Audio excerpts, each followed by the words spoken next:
नीम करौली बाबा को तो आप जानते ही होंगे।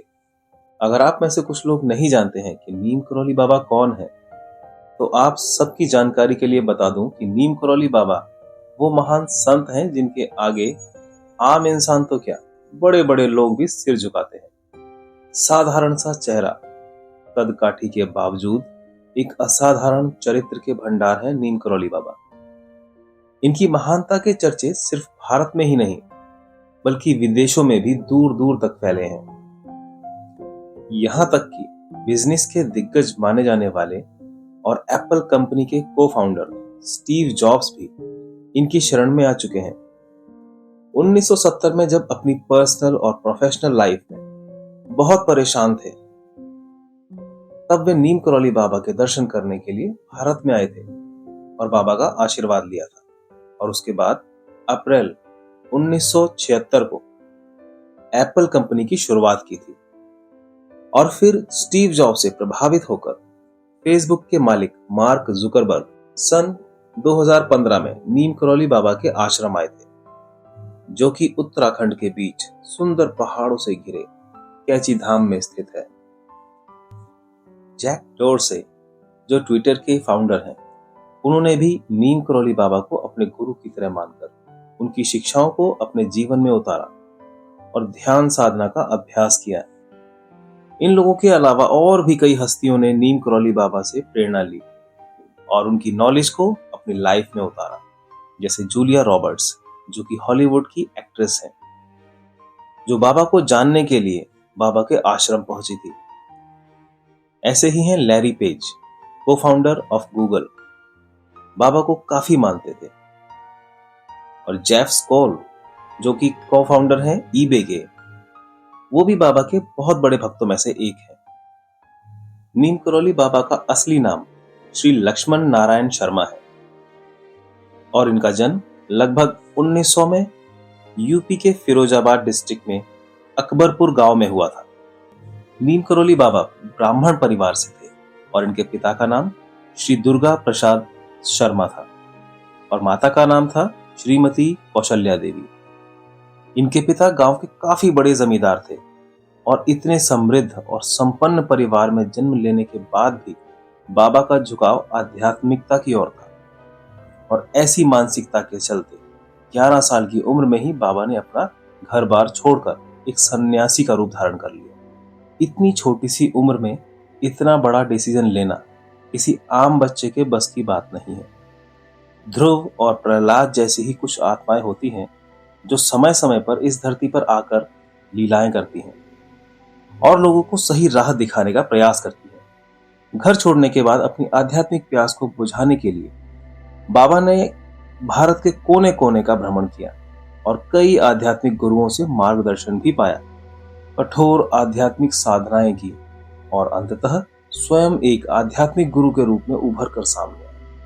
और 1960 के दशक में उन्होंने उत्तराखंड में कैची धाम आश्रम की स्थापना कर दी, जो कि उनकी आध्यात्मिक शिक्षाओं का केंद्र बन गया। नीम करौली बाबा ने वेस्टर्न कंट्रीज में और खास तौर पर आध्यात्मिक ज्ञान की खोज में लगे पश्चिमी लोगों के बीच से एक ऐसे अनुयायी को प्राप्त किया जिसने बाबा की शिक्षाओं और ख्याति को विश्व के स्तर तक पहुंचा दिया। इस अनुयायी का नाम था रिचर्ड एल्पर्ट, जिसे बाबा जी रामदास कहकर पुकारते थे। बाबा जी के बारे में एक और कहानी बहुत प्रचलित है। कहा जाता है कि एक बार बाबा ट्रेन से यात्रा कर रहे थे और उनके पास ट्रेन का टिकट नहीं था। टिकट चेकर ने उनसे टिकट मांगा और जब बाबा ने बताया कि उनके पास कोई टिकट नहीं है, तो टीसी ने नीम करौली गांव के पास ही ट्रेन रुकवाकर बाबा को नीचे उतार दिया और बाबा भी मस्त मलंग से उस गाड़ी से बाहर निकलकर पास ही एक पेड़ के नीचे अपनी छड़ी को जमीन में गाड़कर बैठ गए। और जब ट्रेन को आगे बढ़ने का आदेश दिया गया तो ट्रेन आगे बढ़ ही नहीं पाई। ट्रेन को हर तरह से चेक किया गया, उसमें कोई खराबी नहीं निकली। वहीं लोगों में से किसी ने कहा कि आपने एक संत का अपमान किया है, आपको उसे वापस ट्रेन में बैठा लेना चाहिए। तो टीसी ने बाबा को ट्रेन में बैठ जाने का निवेदन किया। तब बाबा ने कहा, ठीक है, बैठ तो जाऊंगा, लेकिन आपको वचन देना होगा कि इस स्थान पर आपको एक रेलवे स्टेशन बनवाना होगा। और इतना कहकर जैसे ही बाबा जी ट्रेन में चढ़े, वैसे ही ट्रेन चल पड़ी। और इसी घटना के बाद से बाबा को नीम करौरी बाबा कहा जाने लगा। समय के साथ जैसे शब्दों का कुछ अपभ्रंश हो जाता है, यानी कि नाम तो कुछ और होता है, लेकिन लोग थोड़ा सा नाम को बिगाड़ देते हैं और उस दूसरे तरीके से नाम लेने लगते हैं। इसी कारण से आज बाबा को नीम करौली बाबा के नाम से पुकारा जाता है। असल में करौली भी राजस्थान में एक गांव है जो कि माता कैला देवी का धाम है। माता कैला देवी को करौली वाली माँ या करौली माता के नाम से भी पुकारा जाता है और उस गांव को करौली धाम भी कहा जाता है। कई बार मिलते जुलते नाम लोगों के दिमाग में एक ही जगह पर बैठ जाते हैं, जिस वजह से भी शब्दों का अपभ्रंश हो जाता है। ये जानकारी मैं इसलिए दे रहा हूं ताकि कभी भी आप नीम करौली जाएं तो अपने गूगल में नीम करौली या करौली की 3-4 अलग अलग लोकेशन देखकर कंफ्यूज ना हो। नीम करौली बाबा का जन्म स्थल और आश्रम यूपी में अकबरपुर में है, फिरोजाबाद डिस्ट्रिक्ट, और कैंची धाम आश्रम उनकी साधना स्थली है जो कि उत्तराखंड में है। और नीम करौली बाबा का समाधि स्थल वृंदावन में महासमाधि मंदिर आश्रम कॉम्प्लेक्स में है।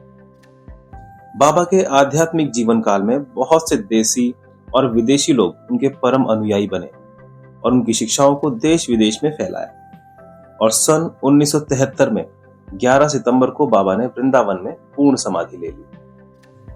नीम करौली बाबा के बारे में अगर ये जानकारी आपको पसंद आई हो तो कृपया इस चैनल को सब्सक्राइब करें और वीडियो को लाइक करें और इस वीडियो को अधिक से अधिक शेयर भी करें। Thank you.